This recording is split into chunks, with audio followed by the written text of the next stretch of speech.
Assalamualaikum warahmatullahi wabarakatuh.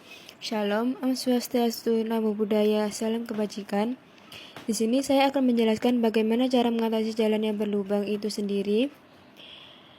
Sebelumnya, saya akan menjelaskan jalan rusak berlubang adalah salah satu masalah yang sering dihadapi oleh pengguna jalan, terutama jalan di daerah-daerah tertentu. Jalan rusak berlubang tidak hanya mengganggu kenyamanan dan keamanan berkendara, tetapi juga dapat merusak kendaraan dan menyebabkan kecelakaan. Oleh karena itu, perbaikan jalan rusak berlubang seharusnya menjadi tanggung jawab pemerintah atau pihak yang berwenang. Namun, dalam kenyataannya, tidak semua jalan rusak berlubang dapat segera diperbaiki oleh pihak yang bertanggung jawab.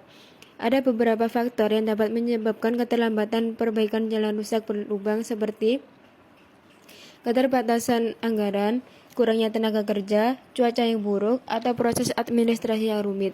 Akibatnya, pengguna jalan harus menunggu lama atau mencari jalan alternatif untuk menghindari jalan rusak yang berlubang. Lalu, apa yang dapat kita lakukan sebagai pengguna jalan untuk mengatasi jalan rusak berlubang itu sendiri?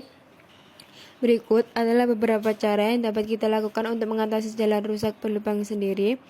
Yang pertama, menggunakan bahan-bahan alami seperti tanah, pasir, batu, atau dedaunan. Cara ini mungkin paling sederhana dan murah untuk menutup lubang di jalan. Kita hanya perlu mencari bahan-bahan alami yang tersedia di sekitar dan menimbunnya di lubang hingga rata dengan permukaan jalan. Namun, cara ini juga memiliki kelemahan, yaitu bahan-bahan alami mudah terkikis oleh air hujan atau lalu lintas kendaraan.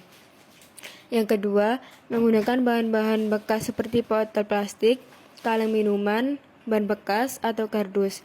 Yang ketiga, gunakan bonding agent sebagai campuran semen atau beton yang mengisi lubang jalan yang akan ditambal.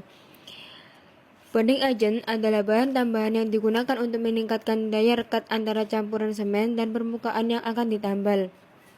Bonding agent dapat berupa bahan organik atau anorganik, tergantung pada jenis campuran semen dan kondisi lingkungan. Berikut juga saya akan menjelaskan resiko ketika melewati jalan yang berlubang. Walaupun sudah hafal dengan kondisi jalanan yang Anda lalui, namun masih banyak kejadian mobil yang masuk ke jalanan yang berlubang. Ketika terlalu sering melewati jalan berlubang dan tidak berhati-hati akan menyebabkan banyak resiko. Berikut ini beberapa resiko ketika terlalu sering melewati jalan yang berlubang. Yang pertama, kerusakan pada kendaraan.